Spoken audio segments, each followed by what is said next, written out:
All rise, veuillez vous lever. The International Criminal Court is now in session. L'audience de la Cour pénale internationale est ouverte.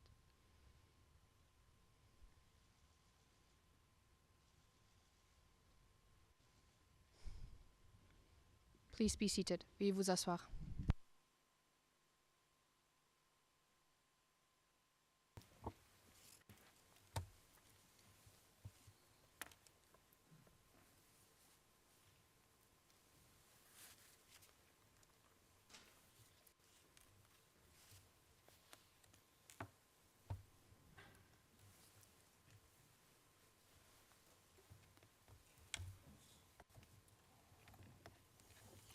Bonjour à tous. Je souhaite la bienvenue à tout le monde, à l'intérieur et à l'extérieur de cette salle d'audience. Madame greffière de l'audience veut annoncer l'affaire.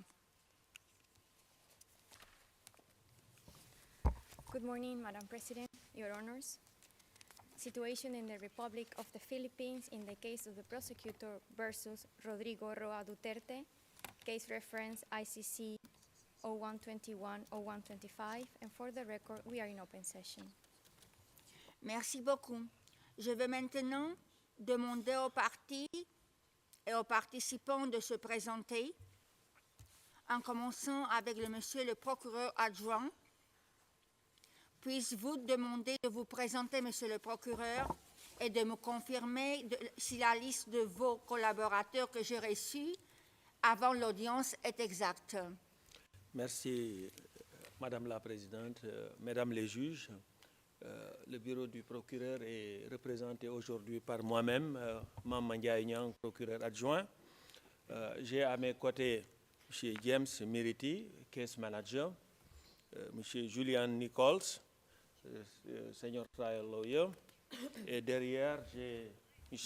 Edward Jeremy, trial lawyer, Madame Robin Croft, trial lawyer, Madame Maria Berdenikova, trial lawyer, et enfin Anna Allen, associate trial lawyer. Voilà ce qui fait notre équipe aujourd'hui. Merci. Merci beaucoup, monsieur le procureur adjoint. Avant de passer à la défense, je note que monsieur Duterte n'est pas présent dans la salle d'audience. En effet, le 20 février 2026, la Chambre a fait droit à une requête de M. Duterte au fond des renonciations au droit d'être présent à l'audience, conformément à l'article 61.2a du statut de Rome et à la règle 124 du règlement de procédure et de preuve. Dans cette décision numéro 387, la Chambre a conclu que les conditions contenues dans les dispositions étaient remplies, notamment quant au fait que M. Duterte sait qu'il a le droit d'être présent à l'audience de confirmation des charges et connaît les conséquences de sa renonciation à ce droit. Le conseil de M. Duterte est toutefois présent pour le représenter. Maître, pouvez-vous vous présenter et me confirmer que la liste de vos collaborateurs que j'ai reçus avant l'audience est exacte? Good morning, Madam President. Good morning, Your Honours. Indeed, the list before you is correct. May I introduce my team? To my left, I have Dr. Dov Jacobs. To my right, I have Ms. Havnit Sethi. Sitting next to her is Maître Alexandre Dezev-Dabi. Behind him, Attorney David Rankati. Sitting next to him, Maître Sandrine de Sena.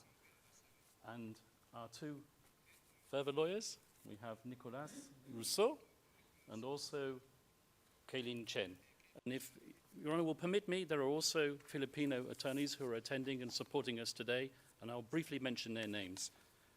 Maître Salvador Mediadea, who Your Honours are familiar with from the initial appearance. Attorney Martin Delgras, Attorney Silvestre Bello, Attorney Alfredo Lim, Attorney Cesar Doulay, and of course, Attorney Salvador Panedo. Thank you very much. Merci beaucoup, Maître. J'invite désormais les représentants légaux des victimes à se présenter et à me confirmer la liste de vos collaborateurs que j'ai reçus avant l'audience est exacte. Thank you, Madam President. Your Honors, good morning. Victims participating in this proceeding are represented today by Mr. Joel Butuyan, Mr. Gilbert Andres, myself, Paulina Masida, and I confirm the list of our jurists who assist us today as provided to the court officer. Thank you very much. Merci beaucoup, Maître Masida. Merci. Quant à la Chambre, à ma droite, je la juge Reine Adélaïde Sophie Alapini-Gansou et à ma gauche, la juge Maria del Socorro Flores Sierra. Je m'appelle Julian Tanelamotok.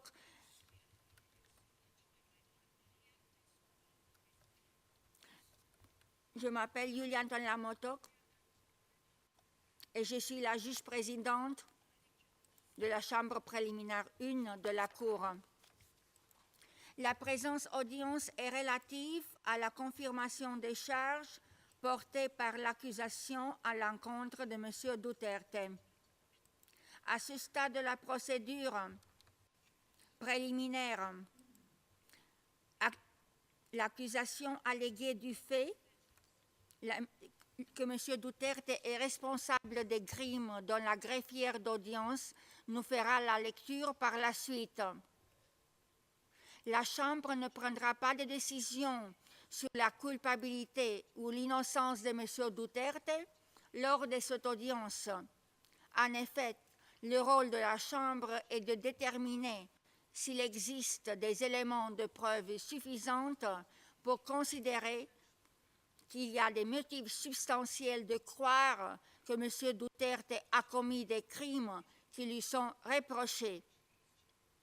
Si toute ou partie des charges sont confirmées, la Chambre renverra l'affaire en procès où la Chambre de première instance va décider de l'innocence ou la culpabilité de M.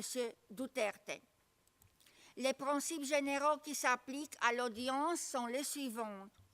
Conformément à l'article 66 du statut de Rome, le suspect est considéré comme innocent tant que sa culpabilité n'est pas prouvée devant la Cour.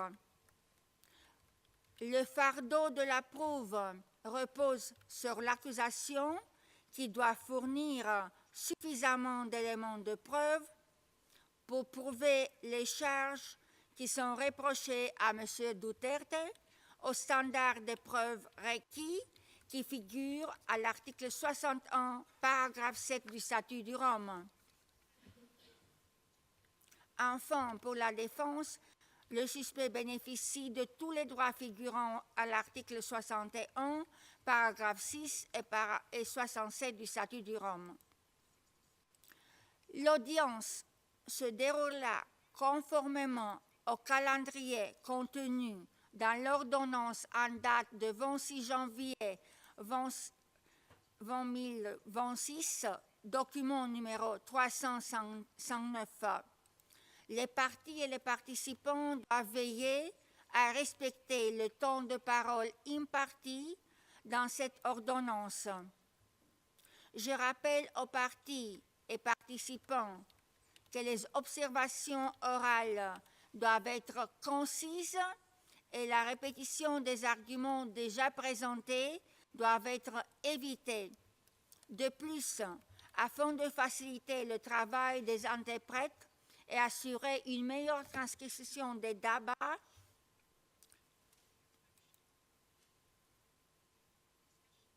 veuillez vous assurer que le micro soit allumé à chaque prise de parole et que vous parlez lentement en marquant des pauses entre chaque phrase. En règle générale, l'audience est publique et les parties et participants s'abstiennent de mentionner le nom des victimes et des témoins. faisant référence uniquement à leur pseudonyme ou à leur code, afin d'assurer la non-divulgation d'informations confidentielles, notamment concernant les victimes et les témoins. Les parties et participants vont indiquer clairement si leurs soumissions peuvent être présentées publiquement ou il est estimé nécessaire de passer à huis clos partiel, notamment lorsqu'il fait référence aux éléments de preuve. Les parties participants vont indiquer clairement lorsqu'il est nécessaire de rester à huis clos partiel. Avec ces règles en place, nous pouvons désormais procéder à la lecture des charges sous forme de version abrégée du document de l'accusation indiquant les charges à l'encontre de M. Duterte, dont la version complète est disponible publiquement sur le site Internet de la Cour. La défense n'a pas soulevé des objections à cet égard. Je rappelle au public que les charges dont il va faire lecture dans quelques secondes constituent des allégations soulevées par l'accusation que la Chambre va analyser avant de décider si les éléments de preuve présentés par l'accusation sont suffisants pour les confirmer. Madame la greffière d'audience veut présenter à la lecture des charges.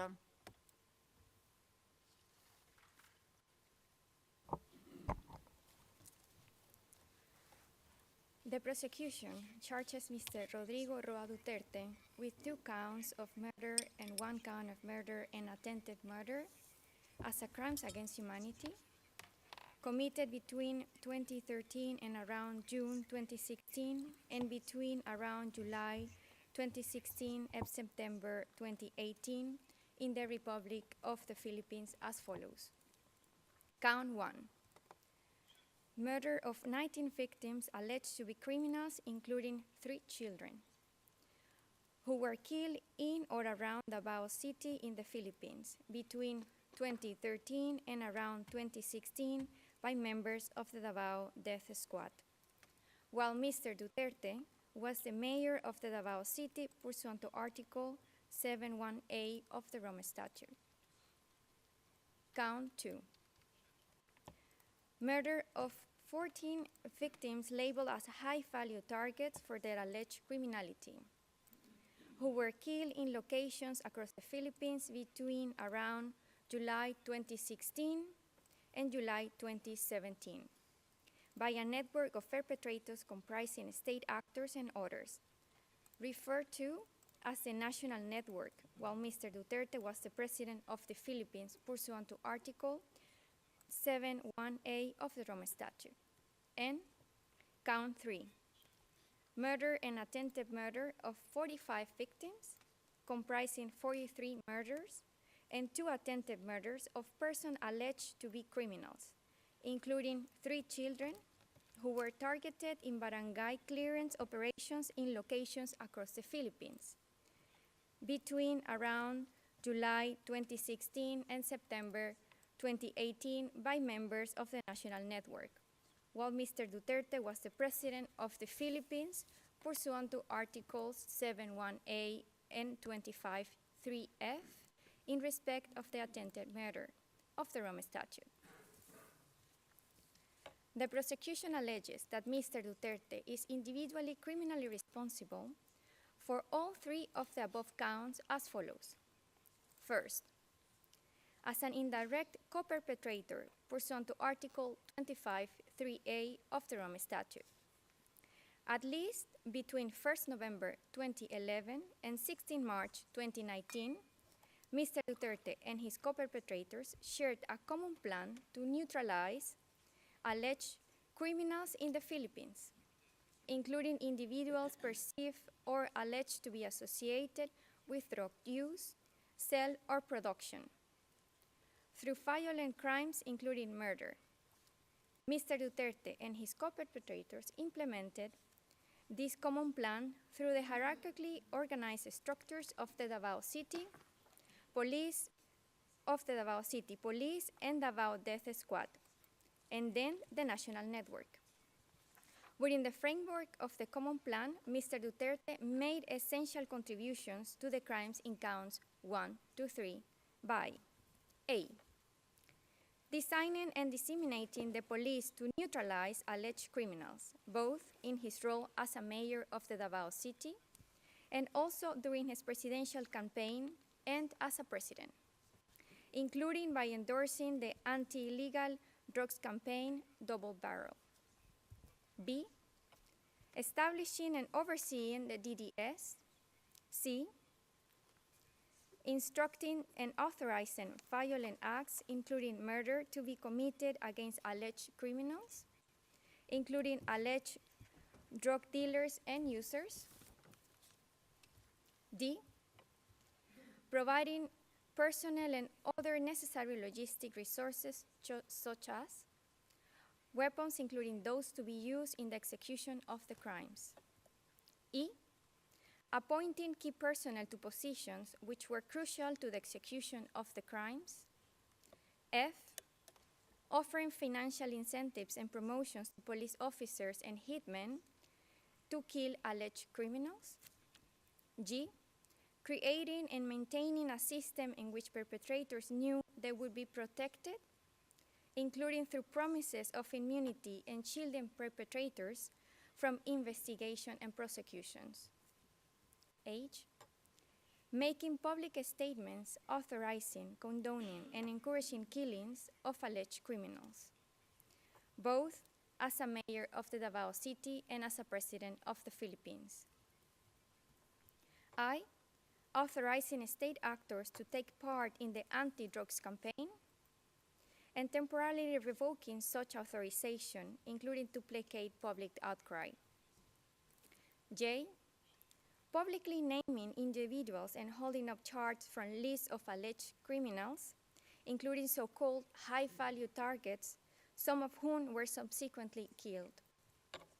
Second, in the alternative, Mr. Duterte is charged with ordering and/or inducing the charged crimes pursuant to Article 25(3)(b) of the Rome Statute, and/or aiding and abetting these crimes pursuant to Article 25(3)(c) of the Rome Statute.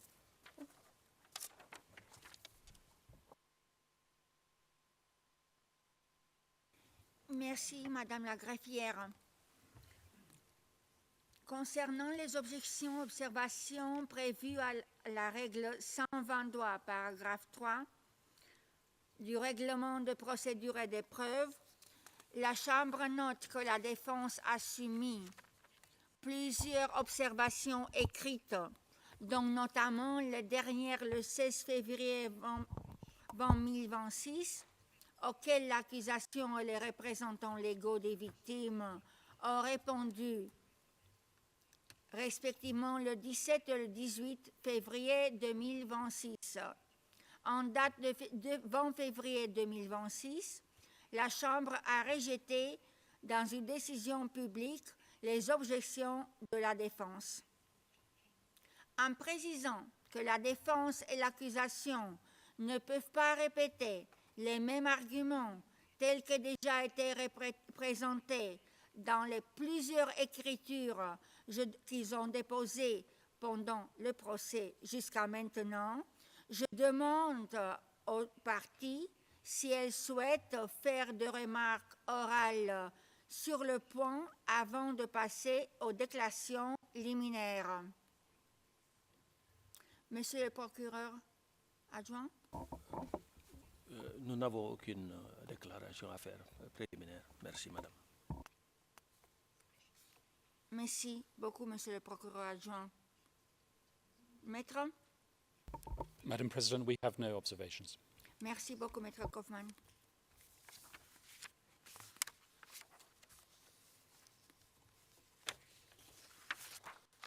Donc, on peut maintenant passer à la phase de questions, déclarations liminaires. La parole est maintenant à l'accusation, Monsieur le procureur adjoint.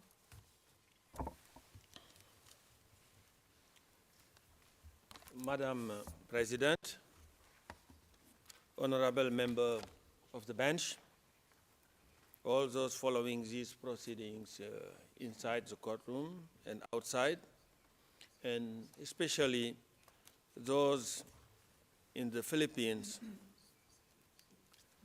Today marks an important day for international justice for the people of the Philippines, for the victims, and for this court.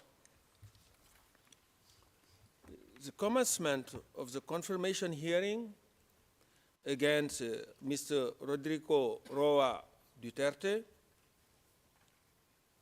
is a reminder of the court's unwavering commitment to its mission to investigate and prosecute individuals for the most serious crimes of concern to the international community and to bring justice to the thousands of victims of the mass crimes and atrocities perpetrated in the Philippines. It is also a reminder that those in power are not above the law. Your Honors, over the course of the next 20 minutes or so, I will provide an overview of the evidence in this case that demonstrates that Mr. Duterte is responsible for the charged crimes. And my team will then develop aspects of this evidence in more details. This case before you today, it is before you today because there are substantial ground to believe that Mr. Duterte is criminally responsible for those three counts of murder just spelled out and attempted murder as crimes against humanity. These charged crimes were committed during the time within the court jurisdiction, which is between the 1st of November 2011 and the 16th of March 2019. At first, they were committed in and around Davao City, where Mr. Duterte was a mayor, and then expanded across the rest of the Philippines when he became president. Mr. Duterte is charged with 49 incidents of murder and attempted murder of 78 victims, including children. These murders and attempted murders were part of a widespread and systematic attack that overall resulted in the killings of thousands of civilians across the country during the relevant time frame. Thus, the charged incidents are merely a fraction of the overall criminality that resulted from Mr. Duterte's so-called war on drugs. What is Mr. Duterte's core contribution? Your Honors, Mr. Duterte played a pivotal role in the commission of the charged crimes. His contribution was essential, as he was at the very heart of the common plan to use his words, to neutralize alleged criminals in the Philippines, including through murders. The victim included individuals associated with or perceived to be associated with drugs.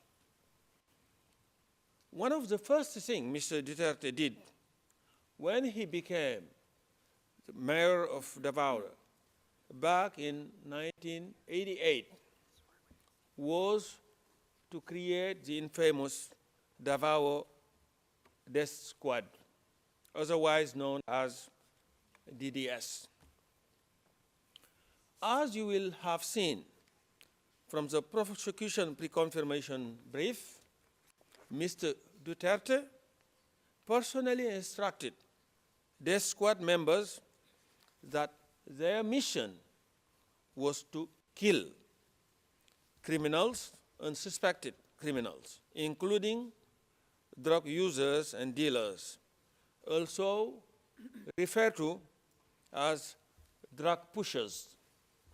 The death squads carried out this mission well into the charge period through 2011 to 2016, perpetrating the crimes charged in count 1. Your Honors, Mr. Duterte's criminal plan and his intent were no secret. He not only shared them with his co-perpetrators and members of the death squad, but also made them abundantly clear to the general public in the numerous public statements that he made time and again.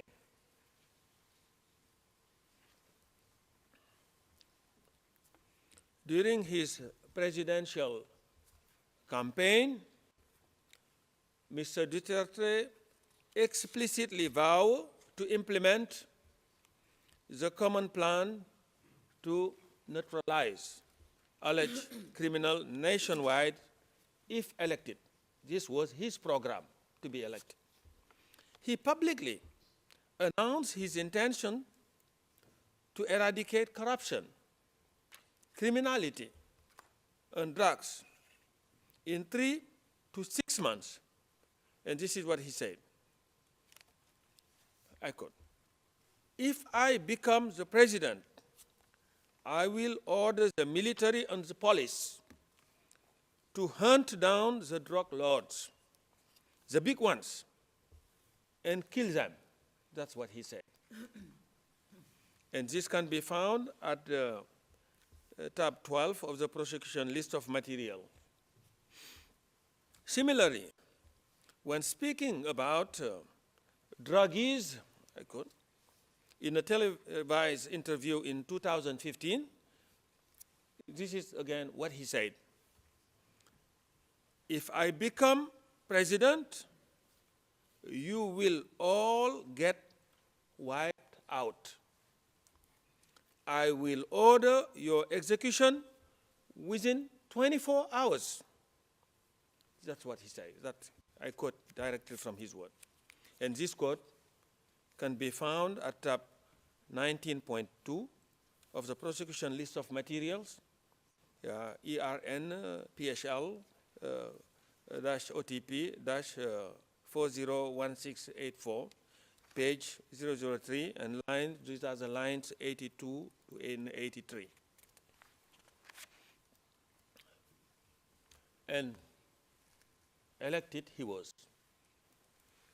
And becoming president on 13th of June 2016, this provided him with the opportunity to follow through with his promise and to expand extrajudicial killings of alleged criminals beyond Davao and across the rest of the Philippines. He did this through the implementation of the National Anti-Illegal Drug Campaign, better known as Duterte's War on Drug, and its project, Double Barrel. These were carried out by the national network consisting of law enforcement personnel working together with non-police assets and hitmen. Mr. Duterte authorized murder and personally selected some of the targets. during the mayoral period, when he was mayor, his clearance was required for the DDS to carry out the killings. Essentially, members of the DDS needed Mr. Duterte's green light to murder. And during the presidential period, Mr. Duterte has continued to personally identify some of the targets, including by publicly naming those he claimed were involved in illegal drug trade or in other forms of criminality. He also identified targets by holding up a list containing their name. And if you are on the list, you will be killed. And this was a word of one prosecution witness. And this evidence can be found at tab 54 of the prosecution list of materials, ERN PHL OTP 00015 page 0009, and the relevant lines are 260 to 261. Mr. Duterte provided moral and financial support to the direct perpetrators as well. In a 12 December 2016 speech, Mr. Duterte admitted that he used to ride around Davao on a motorcycle looking for trouble, so he could kill. And he said, and this again his own word I'm quoting here, in Davao, I used to do it personally, just to show the guy that if I can do it, why can't you? And these are his own words.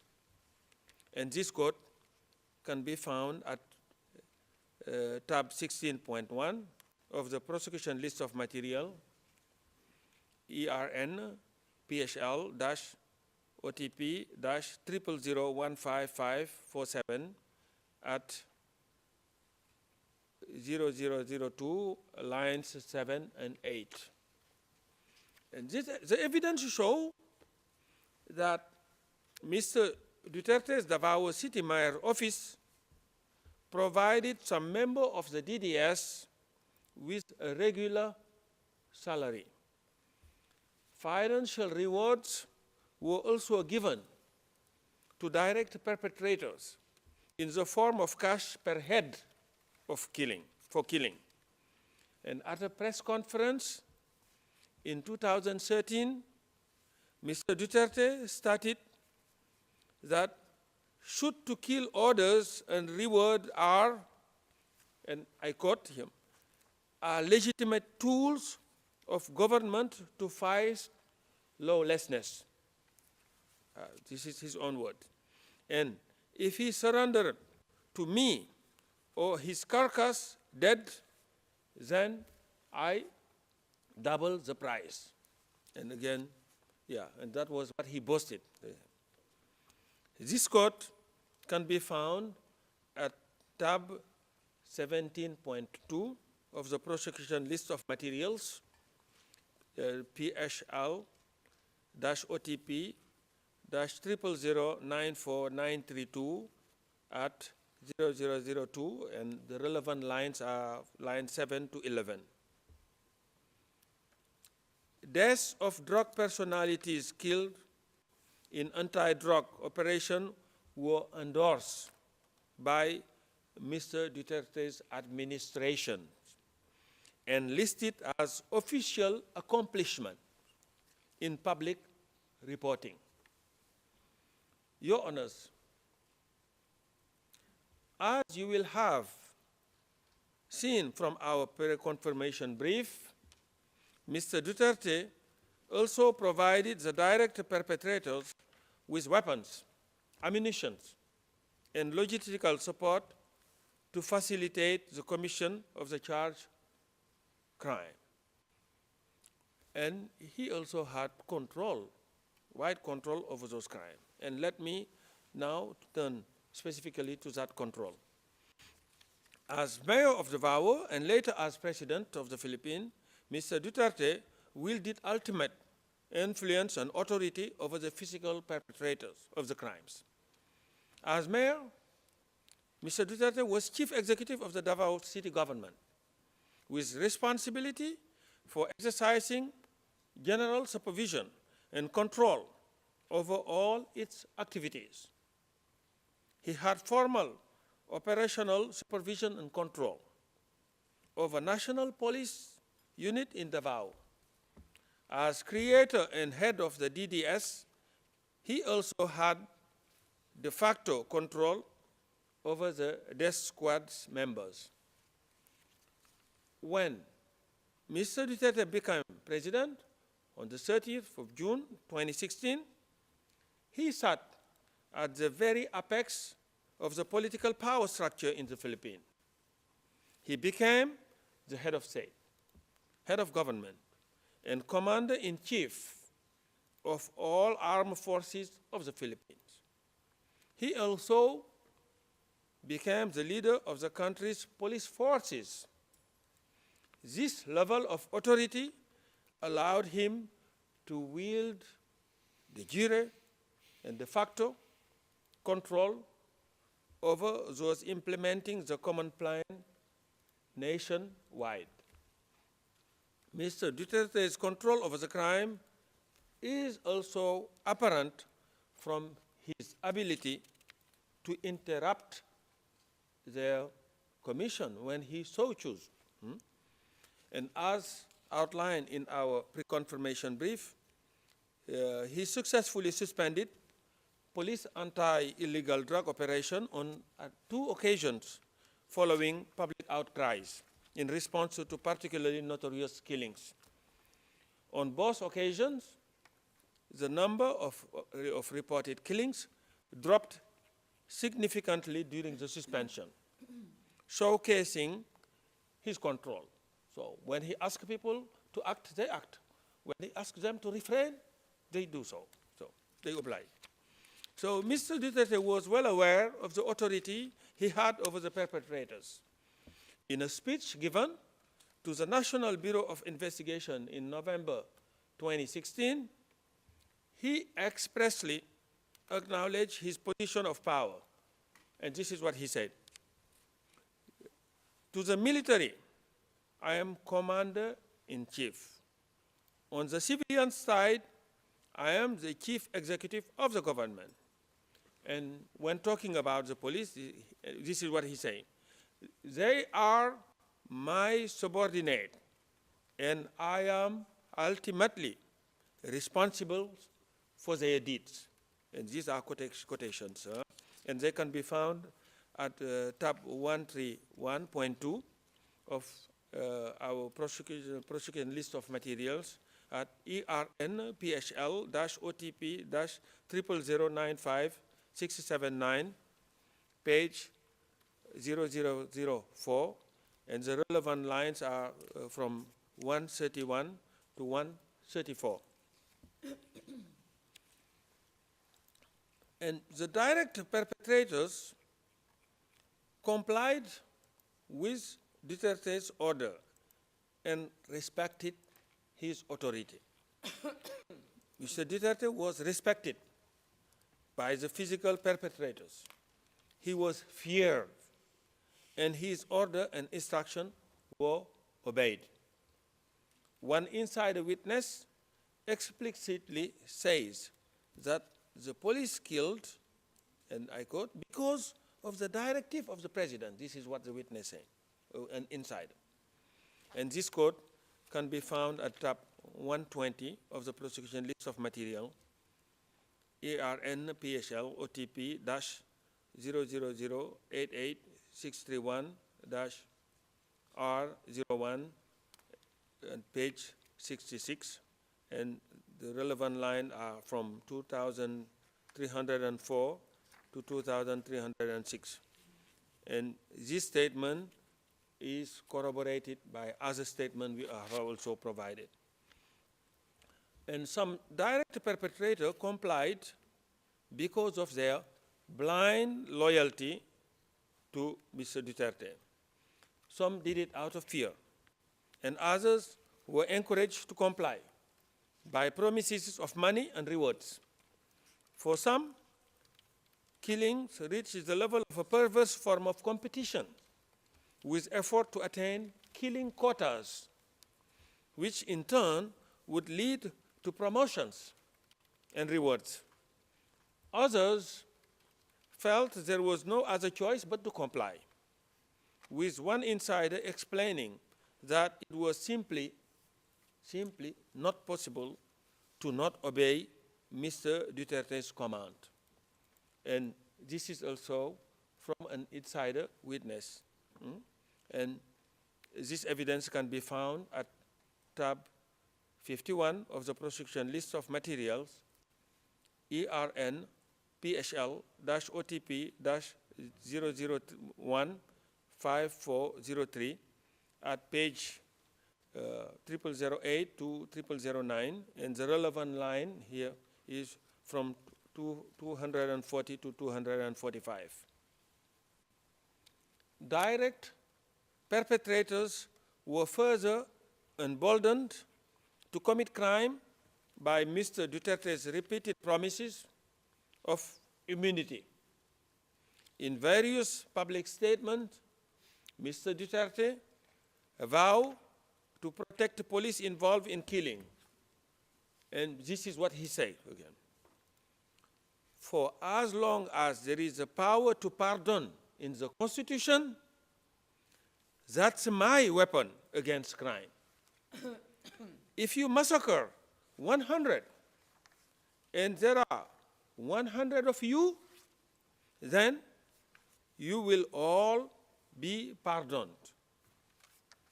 Restored to full political and civil rights, plus a promotion to boot. It's like that, especially the high profile. And this quote can be found at tab 130.2 of the prosecution list of materials at ERN PHL-OTP and 50336 at page 0010. Such statements reassure the physical perpetrators. One insider described that he felt confident to continue killing people because he knew that he wouldn't be arrested for that.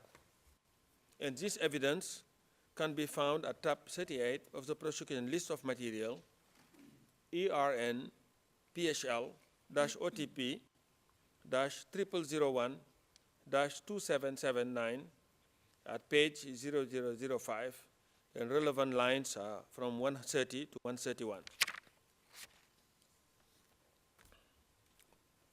Your Honors, let me now say a few words about the contextual elements. The 78 murders and attempted murders that Mr. Duterte is charged with, in this case, were not random. These were not random crimes. Nor was they spontaneous or happened in isolation. Rather, the evidence demonstrates that they were part of a widespread and systematic attack directed against the civilian population of the Philippines. The murders and attempted murders were carried out across the Philippines and over a substantial period of time. Overall, Duterte's so-called war on drugs resulted in the killings of thousands of civilians from the 1st of November 2011 to the 16th of March 2019. And many of these victims were... Excuse me, Counsel, you have 5 minutes left. Okay. Yes, were children. The victim of extrajudicial killing charged in this case were brutally murdered, some after having been abducted and mistreated. Unlike Mr. Duterte, who is represented by his counsel here today, they were deprived of any form of due process. The loss of every single one of these victims had the most profound impact on their families, their friends, and ultimately their communities. Their suffering was met not merely with Mr. Duterte's indifference, but with his mocking. In a 25 July 2016 speech, he expressly made fun of the iconic photograph portraying the partner of an extrajudicial killing victim cradling his body, which now visible on our screen. While the specific incident portrayed in this photograph is not charged in this case, Mr. Duterte's comment on it is demonstrative of his attitude towards the victims. In reference to this photo, Mr. Duterte, this is what he said. Those of you who are still sober, those who haven't tried illegal drugs, if you don't want to die or get hurt, don't rely on the priest, including human rights advocate. They won't be able to prevent death. So, don't do it. And then, there you are, sprawled on the ground, and you are portrayed in a broadsheet like Mother Mary cradling the dead cadaver of Jesus Christ. That's how they are creating dramas here. This is what he said. And this quote can be found at tab 128 of the prosecution list of material at ERN-PHL-OTP-50335, page 0008. And of course, the question of whether Mr. Duterte had knowledge and intent, of course, goes without saying. Your Honors, Mr. Duterte intended and knew that the charged crime were occurring, or that they would occur in the ordinary course of event that he had set in place and put in motion. His intent and knowledge are shown by the multiple statements he made throughout his mayoral and presidential tenure, promising to reduce crimes by killing alleged criminals, promoting the common plan, and urging police and even members of the public to kill alleged criminals. As detailed in the prosecution reconfirmation brief, and as Your Honor will hear in the course of my team's presentation, Mr. Duterte also made statements directly acknowledging allegation of extrajudicial killings by his subordinates and issued written order showing he knew about the crimes they committed.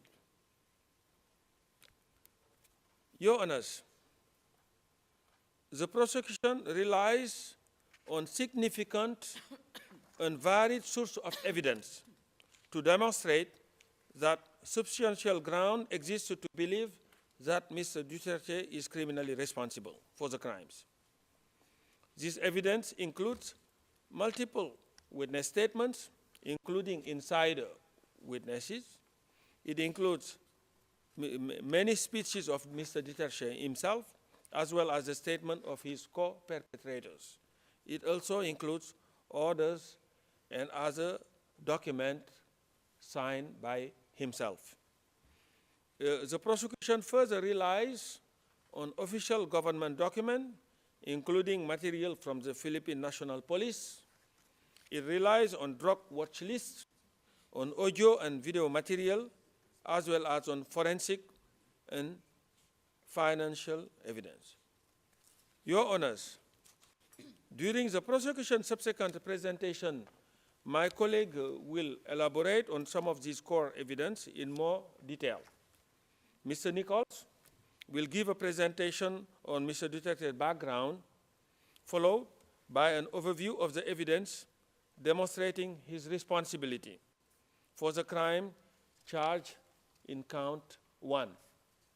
This will be followed by the presentation of Mr. Jeremy behind me, who will speak about the evidence demonstrating Mr. Duterte's responsibility as President for the crime charged in count 2 and 3. And Ms. Croft, on my left, will then elaborate on the contextual element of crime against humanity and the mode of liability through which Mr. Duterte is responsible for the crimes alleged in this case. And to conclude, Madam President, Your Honor, while this court cannot reunite victim with their loved one, it can help reveal the truth about what happened to them and bring a sense of justice to the victim. The charge before you today are serious, and the evidence submitted require their confirmation. And Mr. Duterte must be held to account, and this case should be confirmed for trial. I thank you very much. Merci beaucoup, Monsieur le procureur adjoint.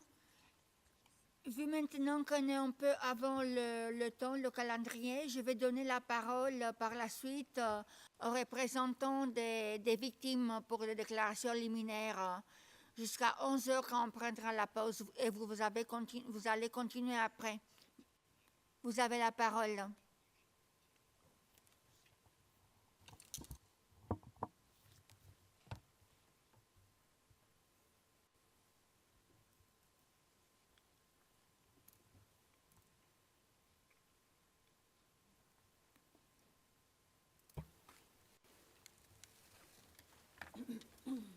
Madam President, Your Honors, by way of an opening statement, we convey the views and concerns of the 497 victims authorized to participate in these proceedings.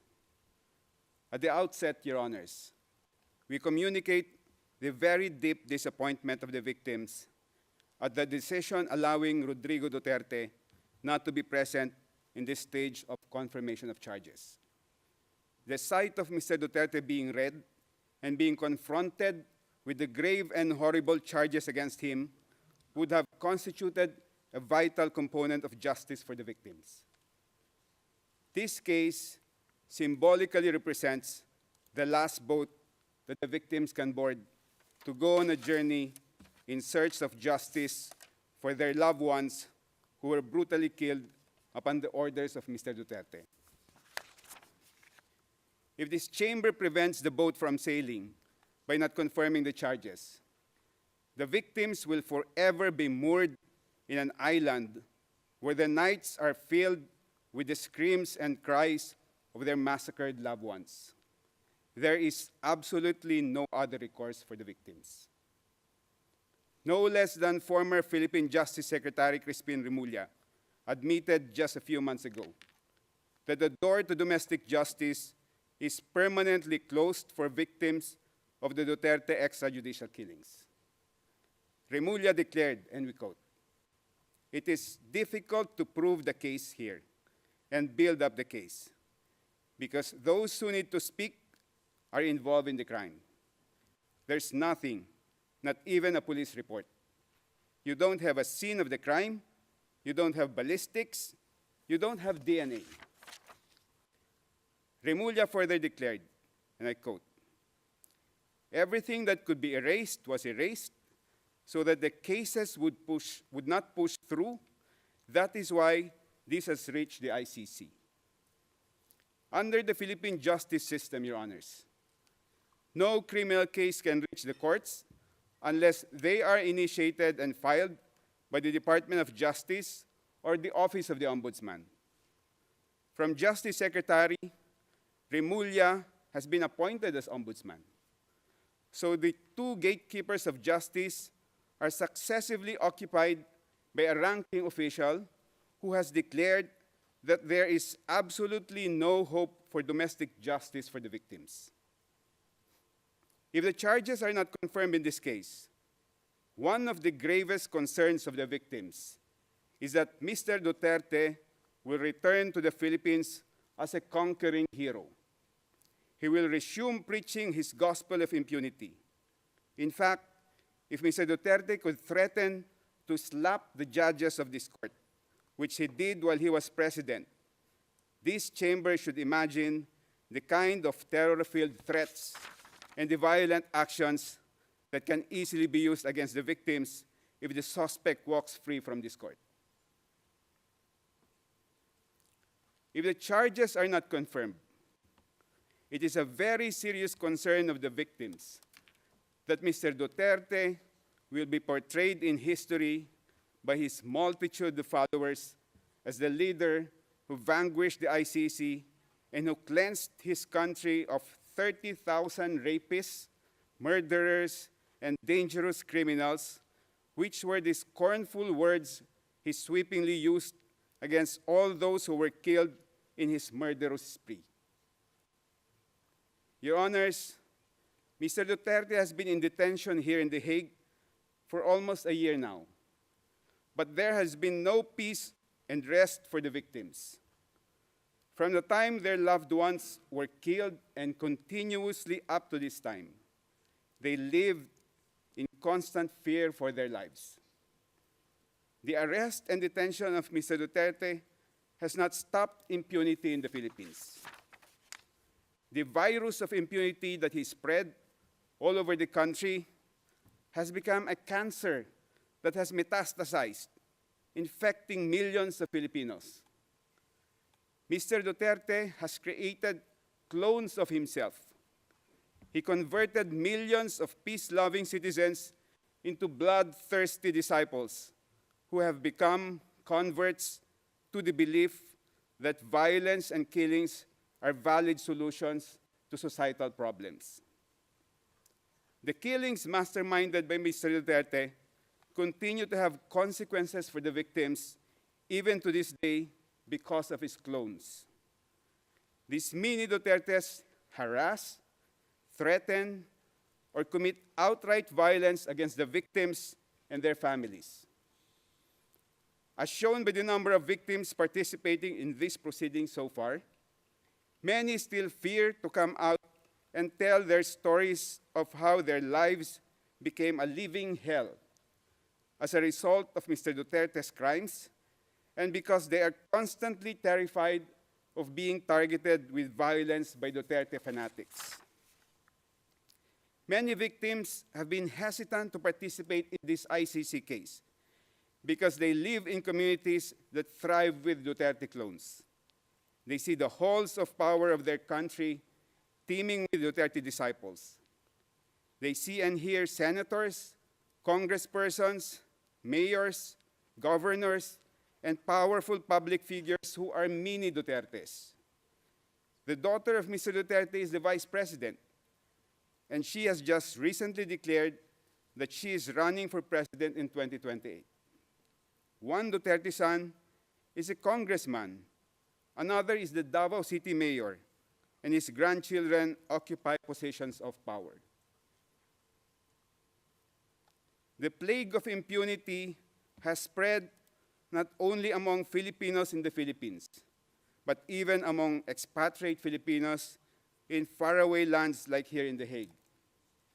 When we reported to the victims that we, their external legal representatives, feel like fugitives. Apologies, counsel, it's 11 o'clock.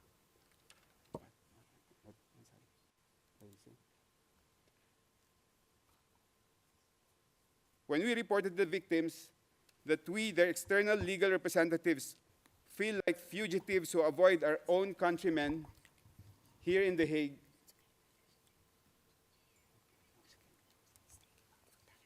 Merci beaucoup. Merci beaucoup, maître. Maintenant, on va prendre une pause de demi-heure, comme c'est prévu dans la calendrier, et vous allez reprendre vos déclarations après la pause, à 11h30. Ça sont les règles du calendrier qui ont été fixées par la décision 359, paragraphe 18. Merci beaucoup, maître. Une pause de demi-heure, on se voit à 11h30. Merci beaucoup. All rise, veuillez vous lever.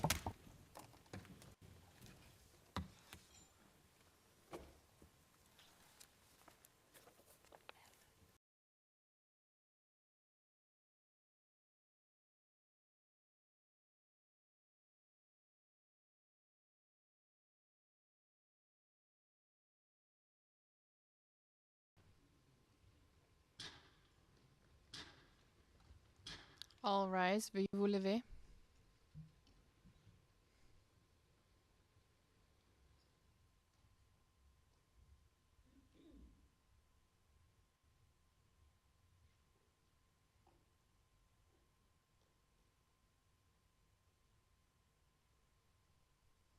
Please be seated. Veuillez vous asseoir.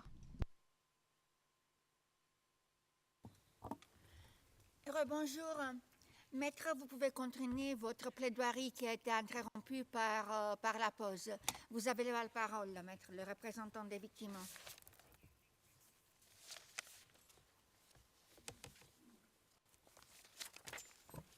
Thank you, Your Honors. I was in the process of explaining the spread of impunity in the Philippines, and I will resume, Your Honor. The plague of impunity has spread not only among Filipinos in the Philippines, but even among expatriate Filipinos in faraway lands like here in The Hague. When we reported to the victims that we, their external legal representatives, feel like fugitives who avoid our own countrymen here in The Hague because chances are they are Duterte clones, they express their utmost concern that if we, their lawyers, feel threatened by mini Dutertes in a foreign country, we should imagine the far more intense fear they live with every day in their communities teeming with mini Dutertes. The victims also wish to convey that if the judges of this honorable chamber can be subjected to online harassment by Duterte clones, we should imagine the level of vulnerability the victims are exposed to in their poor villages. Your Honors, there is only one solution to stop the impunity propagated by Mr. Duterte from continuing to bring harm and suffering to the victims. And that is for this honorable chamber to confirm the charges so that witnesses can testify and evidence can be presented on the horrible crimes committed by Mr. Duterte. The testimonies and evidence presented will inoculate these mini Dutertes from the virus of impunity that has infected them. When they will see and hear the utter cruelty, the sheer brutality, in other words, the brazen inhumanity of the crimes committed by Mr. Duterte, and the humanity of those whose lives were violently taken, it will rekindle the embers of humanity that still remain in their hearts. Many of these mini Dutertes or Duterte clones are actually victims of massive doses of fake news widely circulated online. They need to be vaccinated with the truth, and the truth vaccine can only come from the testimonies of victims and evidence presented in a trial before this court. Truth is the antidote to the virus of impunity, Your Honors. The victims dread a future where charges are not confirmed in this case. It will mean that the virus of impunity will continue to spread and infect many more.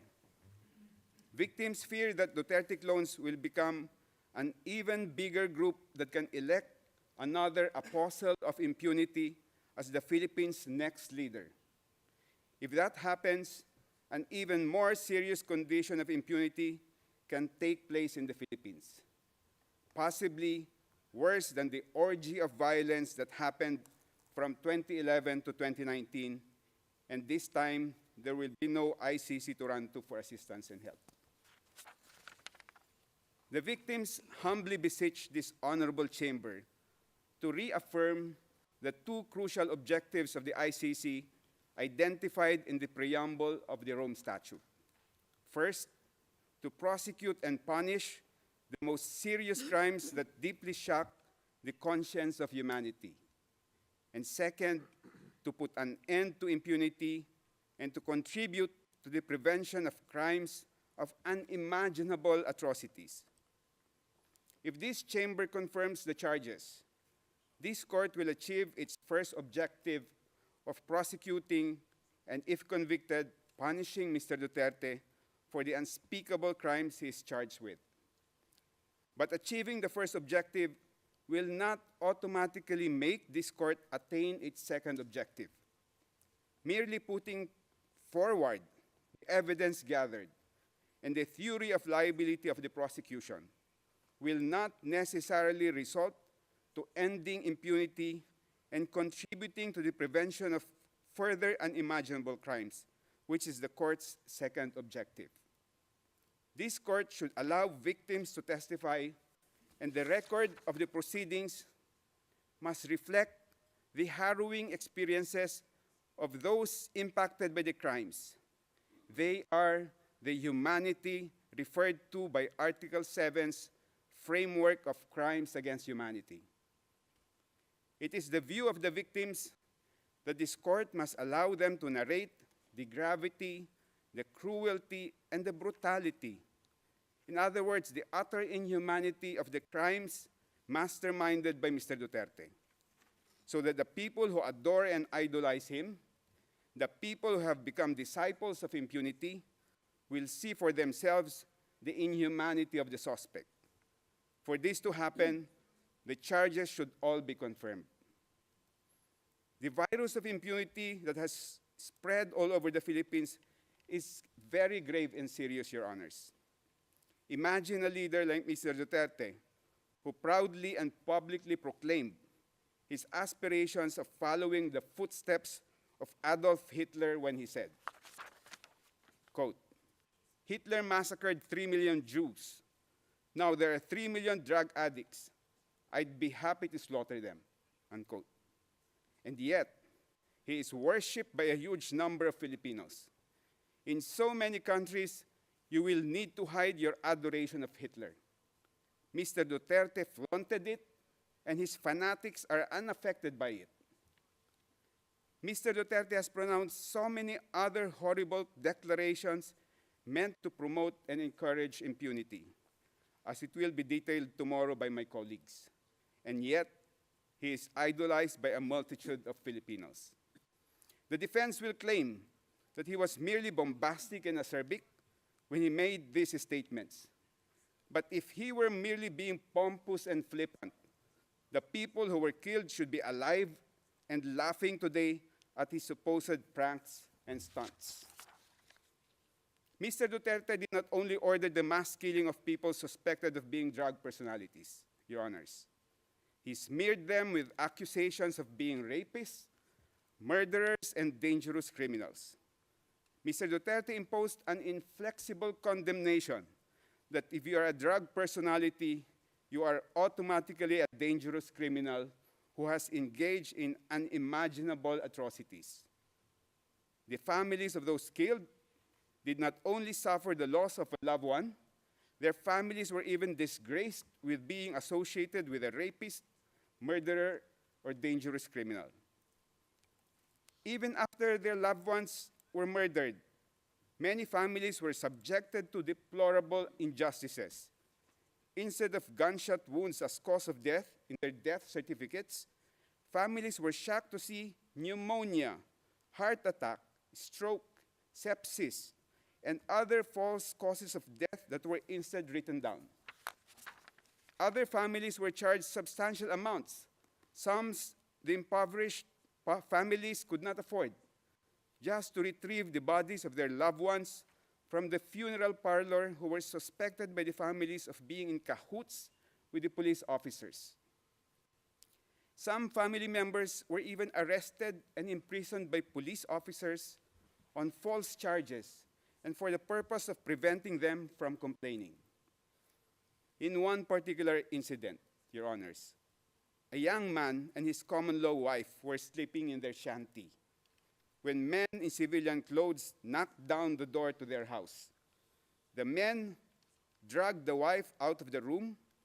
The husband was already surrendering, and he even started to strip naked to show he had no drugs or firearm on his body. He said in the Filipino language, "Sir, malinis po ako, maghuhubad ako, sir." Translation in English, "Sir, I am clean. I will strip naked, sir." Still without mercy, the men shot and killed him. After killing the husband, they arrested the wife and accused her with falsified and non-bailable charges. When the deceased mother and cousin went to the police station to find out what happened to the young man, because they were not in the scene of the crime when it happened, the two were also summarily arrested and charged with fabricated crimes.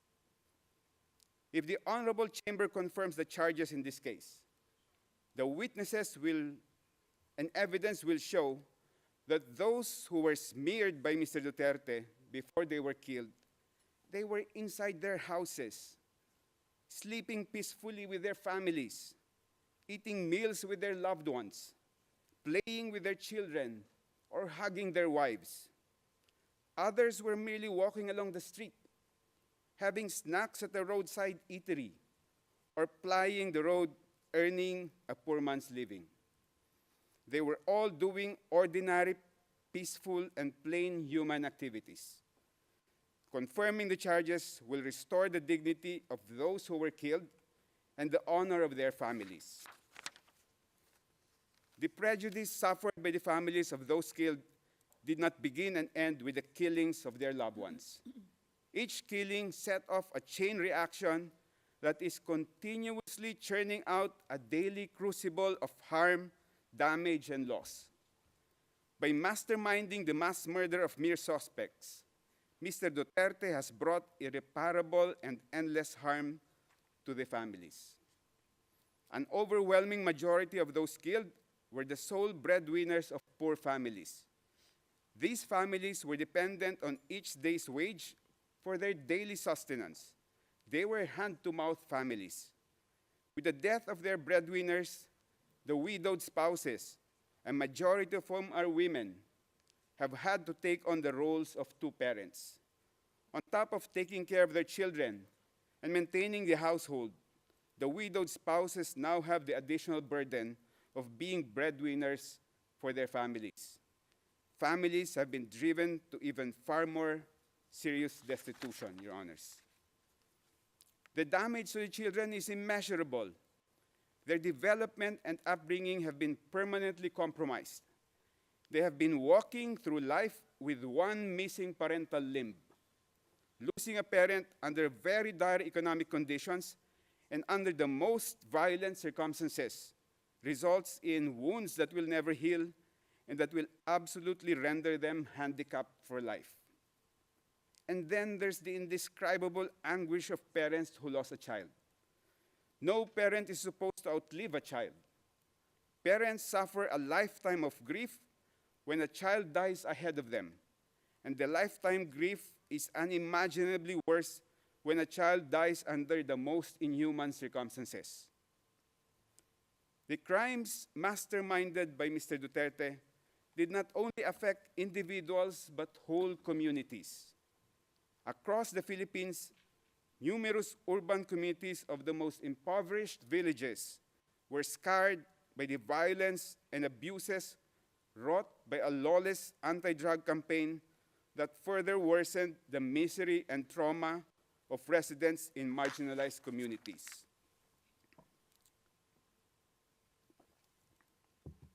In one illustrative instance, Your Honors, after the father of a family was killed inside his house by police officers, the entire neighborhood was so traumatized that for almost 3 months, and during the coldest months in the Philippines, they abandoned their houses at night and instead slept in the open public market. They did not feel secure inside their houses because there would be no witnesses if the police would just barge in and shoot at them. In the public market, the presence of many witnesses, they thought, will deter the police from shooting and killing them. It is also the victim's view, Your Honors, that the charges should be confirmed because the resulting presentation of witnesses and evidence during the trial will force police and other law enforcement officers to confront the brazen depravity of the killing of civilians that they either personally committed or allowed to be committed during the Duterte reign of terror. In one operation, the police summarily killed 3 men, 2 brothers and 1 friend, in the very early morning. The police declared that the 3 were nanlaban. They fought back. But the neighbors saw otherwise. The whole neighborhood was so horrified at the macabre treatment of one of the fatalities. The bullet-ridden body of one of the 3 men was brought out from the 2nd floor window and dropped to the ground because the police could not bring the body out through the doorway. When the body hit the ground, the neighbors recoiled at hearing the body emit a cry. Aray. Translation in English, ouch. The man was still alive when his body was thrown to the ground, and the police just left him to bleed to death. The trial will hold a mirror to the police force and compel them to see how they were turned into executioners and assassins, and their organization transformed into a gigantic criminal organization or turned into a killing machine by Mr. Duterte. The Philippine National Police and the drug enforcement agencies have not made any initiative to purify the corrupted minds of their officers and personnel to our knowledge. The trial in this case will be a tremendous teaching opportunity that can work to rectify the warped and depraved minds of Philippine security officers. The charges need to be confirmed, Your Honors, for the sake of the entire country, which has been desensitized or made numb by the massive incidents of impunity and the glorification of impunity promoted by Mr. Duterte. The whole Philippines needs to know the real story during those bloody years. There has been no opportunity for the entire country to really find out the whole truth of what happened. It has been hush-hush, tidbits of sporadic news, and always drowned out by trolls who mass produce and broadcast false, fake, and fabricated news. The victims also attach a very important historical significance to this case. If the chamber confirms the charges, the trial proceedings will produce a historical record of the most bloody period of post-war Philippine history, a duty that the Philippine justice system has refused to perform. The historical account on the mass murder of so many Filipinos during the Duterte regime needs to be accessible to our future generations, just like the Nuremberg trials and the Tokyo trials, so that they will learn from it and not repeat the same mistake of selecting and glorifying leaders who preach and practice impunity. The prosecution has presented 78 instances of murder and attempted murder, clarifying that these incidents are only representatives of the extent of the crimes committed against thousands of civilians, Your Honors. The victims beseech the Honorable Chamber to remember that Mr. Duterte's bloody rule, both in Davao City and nationwide, resulted in as many as 30,000 victims of killings, more than 300,000 victims of arbitrary imprisonment, and unaccounted numbers of victims of torture, sexual assault, and other forms of crimes against humanity. For many families in the Philippines, the charges brought for confirmation in these proceedings represent only a fraction of the reality the victims have endured. The victims beseech the Honorable Chamber to remember the hundreds of thousands of victims are banking on vicarious justice from this case. Finally, Your Honors. Excuse me, Counsel, you have 5 minutes left. Thank you. Finally, Your Honors, the victims wish to humbly underline that what is ultimately at stake in these proceedings is the supreme of all forms of human rights, the right to life. The right to life is the very foundation of every civilized society. The ancestors of every nation fought against invaders, colonizers, despotic monarchs, and fascist leaders in order to secure the right to life of their families, their communities, and the future generations. The heroes of every country sacrificed their lives to defend the right to life of their people. We as citizens of modern societies are inheritors and beneficiaries of the sacrifices of our ancestors who bequeathed to us the right to life. We owe it to them to defend the supreme legacy for our generation and for the generations to come.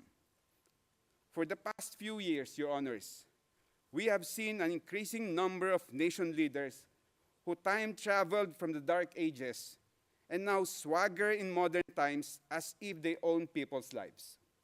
These brutal and cruel leaders must be held to account for their brazen disregard of humankind's right to life. Our ancestors fought in the battlefield to secure a right to life. In these modern times, the battleground for the fight to protect our right to life is within the four walls of this honorable court. May the God of life, the God of humanity, guide the honorable members of this chamber. Thank you, Your Honors. Merci beaucoup, Maître Boutouyan. Maintenant, la défense a la parole. Maître Kaufmann. Thank you, Madam President. Thank you, Your Honours. And I thank Mr. Boutouyan for his intervention. But I feel that I ought to remind him that this is a court of law which decides matters on the basis of evidence, not on the basis of political demagoguery, and not on the basis of a desire to effect regime change despite the democratic will. And certainly not on the basis of statements made by Ombudsman Jesus Crispin Remula, who professed that domestic justice will be denied, according to Mr. Boutouyan, because of the lack of forensic reports and police reports. Now, I don't know which case Mr. Boutouyan's metaphorical ship sailed into, but he clearly hasn't read the evidence. Whilst he was speaking, we examined the evidence, and out of that evidence, we found at least 35 reports substantiating 49 of the incidents which are mentioned in a document containing the charges. Your Honours, Rodrigo Duterte was and will always remain a unique phenomenon. His style of statesmanship was novel and unpalatable to many. His expletives and hyperbole grated, while his honesty and wild popularity irritated. He spoke openly, from the heart, sincerely and truthfully. And what a contrast between him and his successor in the Malacanang. For President Rudy, his word was his word, and the people knew it. For President Bong Bong, his word is for the wind, and the people will not forget it. Let me remind everyone of the letter which President Ferdinand Marcos Jr. signed, it's on the screen, and in which he gave a cast-iron undertaking that his government, and I quote, will not assist the ICC in any way, shape, or form. Well, as we know, he failed to keep that promise.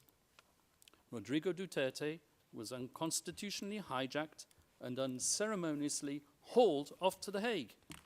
And when called upon to defend his master's actions and the said letter at a Senate committee hearing, the then Secretary for Justice, once again Mr. Jesus Crispin Remula, persisted with the same dishonest theme. And I quote his words, "We did not assist the ICC. We continue with the very tenor of the letter, that we did not assist the ICC and we did not have any contact with them." So he said, but with a document emanating from the prosecution team opposite, and disclosed to us a mere week ago, not as information material to the preparation of our defence, but as exonerating evidence, we can now substantiate what we have suspected for a long time. The document comprises a transcript of a telephone call covertly recorded between 4 parties who cannot be mentioned in public, and one of these parties was boasting about how he was acting as the silent partner of President BBM, managing a scheme to funnel witnesses to this court while all the time ensuring that he could guarantee President BBM's plausible deniability. So it is indeed the defence case that President Ferdinand Marcos Jr. set out to neutralise Rodrigo Duterte and his legacy. Yes, Mr. Deputy Prosecutor, I used that legendary word, neutralise, so central and so essential to your case theory, because you know just as well as me that I'm using the term metaphorically. And now I turn to the substance of the charges, but before I do, a word or two about the geopolitical context. The scourge of illegal narcotics is not unique to the Philippines. As we all know, it afflicts Latin America, where I can name 3 countries where the death rate at the hands of vigilantes and law enforcement agents per capita population is higher than it ever was under Duterte. And as you should know, and you will hear from the prosecution, at any rate, the Philippines as a country is uniquely positioned to act as a transit hub for the trafficking of narcotics emanating from the cartels in China. And with or without Duterte, so we argue, the death rate would have kept on rising. Indeed, as we will prove with statistics and reports, the death rate flowing from narcotics-related crime actually increased after Rodrigo Duterte left power. And where, I ask you, has the International Criminal Court been since? Now, a colleague of the victim's representative sitting opposite, a certain self-styled legal assistant to iCC counsel, rose up and famously stated in one of her many voluble interviews to the media that Rodrigo Duterte conducted not a war on drugs, but a war on the poor. A war on the poor, I ask you? If anything, the totally lawful Duterte campaign against illegal drugs and their suppliers took place when his administration was actively promoting some of the most important redistributive policies in years, all with the aim of alleviating poverty. Legislative reform in 2017 to reduce personal income taxes for workers, social protection expansion known as the 4 Ps, designed to provide regular cash transfers to needy and multi-child families, universal health care, and need I say more, the Magna Carta of the poor, setting out the right to adequate food, decent shelter, education, and the highest standard of health. The fact that the majority of those who died as a result of drug-related crime were living in the most deprived areas is something which is endemic to every afflicted society. But can anyone seriously accuse this man, Rodrigo Duterte, who has lived such an openly frugal existence, of taking up arms against the needy? This is the man who at the age of 5 arrived in Davao to live in a modest shack where rain leaked through the roof, forcing him to crawl under the kitchen table to take shelter. This is not the man born with a silver spoon in his mouth and groomed for the presidency from childhood. This is the man who was born to a lawyer and a governor who taught him discipline, values, and respect for the people by being one of the people. This is the man who, as president himself, shunned the luxuries and the privileges of high office, and like others before him, and even those after him, he slept not in the palatial grandeur of the Malacanang, but in Spartan quarters of his bodyguard's hut. His diet consisted not of prime cuts of imported Australian beef, but of dried fish and boiled rice. A man of simple indulgences, his pleasures were to be found not on the cocktail party circuit of Forbes Park, but on coastal roads where he roamed and cruised on his motorcycle, not looking for people to kill Mr. Prosecutor, but almost killing himself because of his love for speed. This is the man who paid and paved his way through law school, passing his bar exam in 1972, more or less on the same day as Marcos Sr.'s tanks were grinding and rolling their way through the streets after the declaration of martial law. And it was on that significant day that Rodrigo Duterte was exposed to the tyranny of oppression and the abuse of power by the elite. And he took a decision. On that day, he chose to devote himself to a life of selfless public service. As a professor at the local police academy and as a public prosecutor in Davao, Rodrigo Duterte developed a lifelong passion, some would say an enduring obsession, for law and order, something for which he unapologetically enforced throughout his time as mayor of Davao City. Not, as the prosecution say, through sowing murder and mayhem, but through winning the love, respect, and admiration of his fellow citizens, the very same citizens who continued to re-elect him time after time, term after term, on no less than 7 occasions over more than 2 decades. And throughout his 20 or so years tenure as the mayor of Davao, Rodrigo Duterte and his family transformed that city from an outpost of communist insurgency and criminal violence into what is now one of the safest cities, not just in the Philippines, but in the entire world. This was indeed the so-called Davao model, which the prosecution wants to persuade you was code for unbridled criminal violence. And this was the type of leader that the Filipino nation wanted in 2016.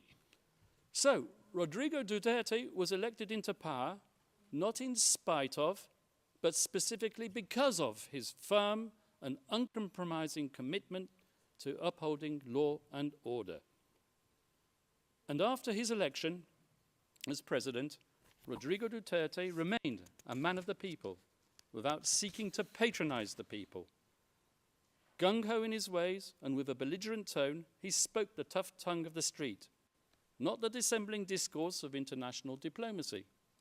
He said what the people wanted to hear, but he said it in a way that offended sensibilities of world leaders unaccustomed to hearing it, one in particular, and that was what set him on the slippery slope to a prison cell in The Hague. And let me tell you how it works. It starts with the media, controlled by the powerful and the politically influential. With a sensational headline and a twisted editorial slant, the moguls sell their papers while promoting the partisan agenda of their backers in power. They highlight the salacious content while ignoring the true context, because that is what captivates the reader. And so it was with Rodrigo Duterte, whose speeches were fertile fodder for his enemies and detractors. A man whose hyperbole, bluster, and rhetoric, once published, became a natural target for privately funded NGOs and human rights activists, a loose collective more commonly known as civil society. These people descended upon the Philippines to advance an agenda even more lacking in objectivity than that of the media, and heavily funded by tycoons with even grander designs, they print their glossy reports, replete with iconic photographic images of grieving families and dead bodies in rain-swept, nighttime crime scenes, all dramatically illuminated with the fluorescent glow of neon. Images carefully crafted to shock the conscience and to sway the emotions, and, I may say, to be used by the prosecutor when they don't even relate to the charges. And they gave their slick reports bold titles lifted straight out of a James Bond movie, such as License to Kill, One Shot to the Head, You Can Die Anytime, or simply, They Just Kill. The photographers are fated and their shots exhibited as art all over the world, and the brave journalists who act as their sources win awards and Nobel Prizes. And slowly but surely, their narrative becomes the sacred, unchallengeable, and unshakable truth. And so the pressure builds up, and the academics who haunt the corridors of the progressive left law faculties far away in the United States tweet their research and publish their articles pontificating about crimes against humanity, systematic attacks against the civilian population, and they point their finger at one man alone, and bandy about slogans such as accountability and the prevention of impunity. They give their gratuitous advice on what should be done, sometimes academics who formerly worked alongside the prosecutor of the International Criminal Court. Communications and complaints are filed, and the rest, as they say, is history. In any event, we're not gathered here today to judge a man on the basis of his coarse attitude or his vulgar language. This court has convened a confirmation hearing to verify whether substantial grounds exist to believe that Rodrigo Duterte, the people's president, together with various so-called co-perpetrators, over the years of his governance, devised a criminal policy of wholesale and wanton murder. And since we are in a court of law, it is worth stressing, although I should not have to, cases are decided on the basis of evidence, not supposition, not rumor, not spicy gossip, and certainly not on the basis of political rhetoric and bluster. Because at the end of the day, were it not for those belligerent and controversial speeches, there would have been no impetus to bring the people's president to The Hague. And when the prosecution's evidence is examined, I would ask you to keep an open mind and to question not just whether that evidence has been selectively presented, but whether there exists evidence which the prosecution has failed to produce. And I say this with justifiable cause, particularly with respect to the Duterte rhetoric, as we will prove during the substantive part of our submissions. The notorious speeches on which the prosecution relies have been cherry-picked to suit its narrative, while ignoring the many other speeches when the former president tempered his bombastic language by clear reference to the principle of lawful self-defense. We, the defense, have read as many of these speeches as we can find. In fact, in our poky little office on the top floor of the furthest building away in this complex, we have a counter which ticks and ticks. And whenever we come across a speech which contradicts the prosecution's murder theory by reference to self-defense, we give a cheer. And the counter goes up once more, and we celebrate one more nail in the coffin of the prosecution's case theory. As the statistics stand as of today, in contrast to the 20 speeches on which the prosecution relies to prove incitement to kill, we have found 35 more which say the complete opposite. Let me give you 2 examples from the very speeches that the deputy prosecutor himself cited today. Let's refer first of all to the famous Pietà speech, which the deputy prosecutor referred to. So, this is what the deputy prosecutor said. Those of you who are still sober, those who haven't tried illegal drugs, if you don't want to die or get hurt, don't rely on the priests, including human rights advocates. They won't be able to prevent deaths, and so it goes on. But if we look further on in the very same speech, something which maybe the deputy prosecutor didn't do, this is what he had to say. To our police officers and other officials, do your job, and you will have the unwavering support of the office of the president. I will be with you all the way. Abuse your authority, and there will be hell to pay, for you will have become worse than criminality itself. Well, there you are. You have it straight in your face. Pexo, exonerating evidence within what is claimed to be the prosecution incriminating evidence. I won't take up my time by showing you the second speech, but there is one. If I have time at the end, I will show it to you. So if you add to that another 10 speeches out of the 20 speeches on which the prosecution rely in its document containing the charges, after all, we are in a court of law and we rely on evidence. And what is the evidence that's produced of these speeches? 20 of them. 10 of them, I submit, and we will show this in the substantive part of our submissions, contain exonerating evidence which support the defense case theory. In other words, if you add the 10 which we've identified in the prosecution's 20, to our total of 35, we come to 45 speeches versus 10, which we say support the use of force only in self-defense. That is 350% more speeches in favor of our defense and 354% more reasons not to confirm the charges. And you can bet your bottom dollar that at the end of today's proceedings, either the victim's self-styled legal assistant to ICC counsel or a prosecution intern will be tasked with scouring the web, looking for the means to prove Kaufman wrong. And I will declare it, and I'll declare it loudly and clearly, as if the prosecution didn't know it already. It's not enough to state that since the former president made those extremely inflammatory statements and deaths occurred, that he must, as a matter of course, be criminally responsible for those fatalities.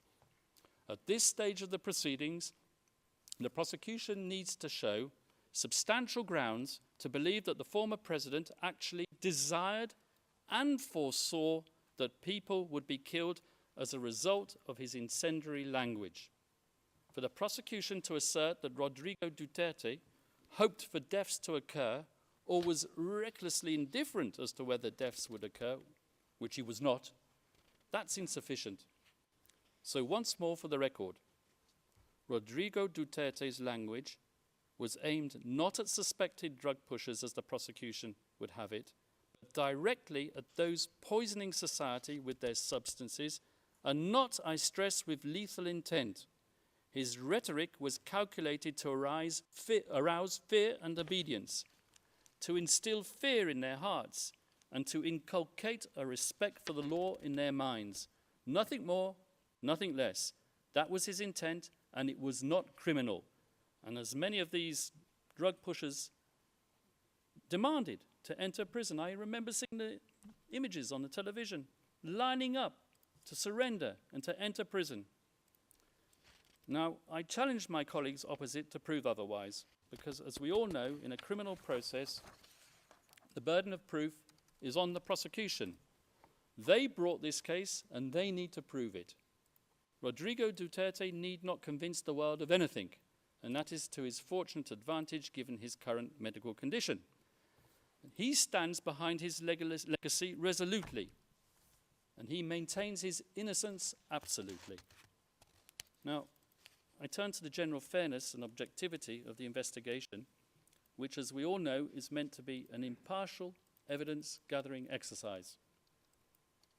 As an ex-prosecutor myself, I'm used to investigating agencies pursuing all reasonable lines of inquiry, assimilating all testimonies, and digesting all documentation and forensic evidence, recommending who to target for prosecution, but not so with this prosecution.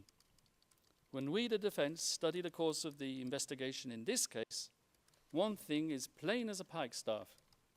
The chief prosecutor of this court, Mr. Karim Khan, not only failed miserably to carry out his duties under the Rome Statute, requiring him to examine exonerating circumstances as well as incriminating, but he single-handedly contaminated it, so we alleged, by pursuing a one-track crusade with a view to a predetermined objective. Let me explain. Although the iCC officially authorized an investigation into the so-called Philippines situation in late 2021, it was deferred a few months later back to the Philippines for the official investigation to resume only in late 2023. But the real meat of the investigation into count 1, relating to the activities of that fictitious construct, the Davao Death Squad, had effectively started way before then, with the sole objective of nailing Rodrigo Duterte. Indeed, all the way back in 2018, during its so-called preliminary examination, the prosecution had an individual who will be referred to as P1, handed to them on a silver platter. This P1 had been interviewed at an earlier date by none other than Chief Prosecutor Karim Khan, in his former capacity as a private lawyer and the self-professed legal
Rodrigo Duterte's role as the mobster-in-chief. The same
her preparation.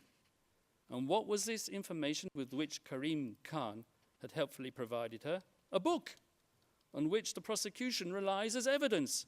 A trashy, scurrilous item of pulp fiction entitled Duterte Harry.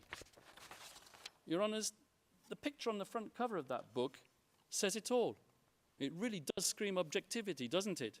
I say that sarcastically, of course.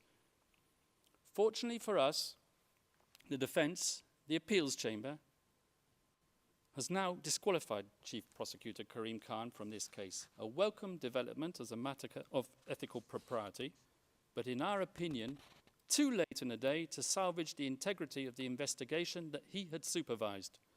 An investigation in the course of which he concealed his former role as the victim's counsel, who had deemed our client a suspected murderer as far back as 2018 and right up to the very day before this pre-trial chamber issued its arrest warrant. Your Honours, over the next few days, we hope to convince you of the wholly insufficient nature of the evidence against Rodrigo Duterte. We will show you that the paltry number of speeches on which the prosecution rely do not manifest criminal intent. We will also convince you that as hard as they tried, the prosecution's investigators couldn't get even one of its criminal cooperating witnesses, whose reliability is next to zero, to admit that they heard the former president, Rodrigo Duterte, give an order to kill at any time relevant to the charges, or with respect to any of the incidents. And we hope that when you conclude your deliberations, Your Honours, that you will dismiss these grievously misplaced and politically motivated charges. We will ask you to send Rodrigo Duterte back to his family, and we will ask you to give back to the Filipino people their tatay digong. Thank you, Your Honours. Merci beaucoup, Maître Kaufmann. Nous allons maintenant suspendre l'audience. C'est la fin de déclaration liminaire et la fin de la séquence session du matin. Nous allons maintenant suspendre pour 90 minutes et nous reprendrons à 14 heures. Merci beaucoup. Veuillez vous lever.